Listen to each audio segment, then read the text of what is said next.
Star hero Allu Arjun Sukumar combination లో తెరకెక్కిన cinema Pushpa 2021లో మొదటి భాగం పుష్ప ది రైజ్ తో వచ్చి బ్లాక్ బస్టర్ హిట్ అవ్వగా గతేడాది డిసెంబర్లో రిలీజ్ అయిన రెండో భాగం పుష్ప 2 ది రూల్ ఏకంగా ఇండియన్ సినిమా ఇండస్ట్రీ రికార్డును క్రియేట్ చేసింది. భారీ వసూళ్లతో వరల్డ్ వైడ్ గా బాక్స్ ఆఫీస్ ను రూల్ చేసింది. ఓటీటీలోనూ ఈ సినిమాపై ట్రెమెండస్ రెస్పాన్స్ వచ్చింది.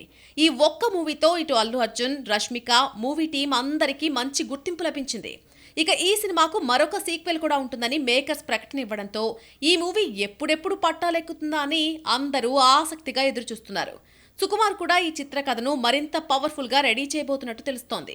దీంతో సోషల్ మీడియాలో రోజుకొక వార్త చక్కర్లు కొడుతోంది. ఇందులో భాగంగానే తాజాగా ఈ సినిమాకు సంబంధించిన విలన్ పాత్రపై సరికొత్త బజ్ వినిపిస్తోంది. ఏంటి అంటే విలన్ పాత్ర కోసం సినిమాలో 2 యాక్టర్స్ ని పెట్టాలని ఆయన చూస్తున్నారట.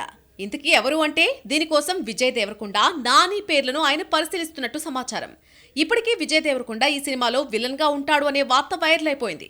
ఇప్పుడు నాని కూడా యాడ్ కావడంతో నిజంగానే సుకుమార్ ఇలాంటిది ప్లాన్ చేస్తున్నాడా అని అభిమానులు ఆశ్చర్యం వ్యక్తం చేస్తున్నారు.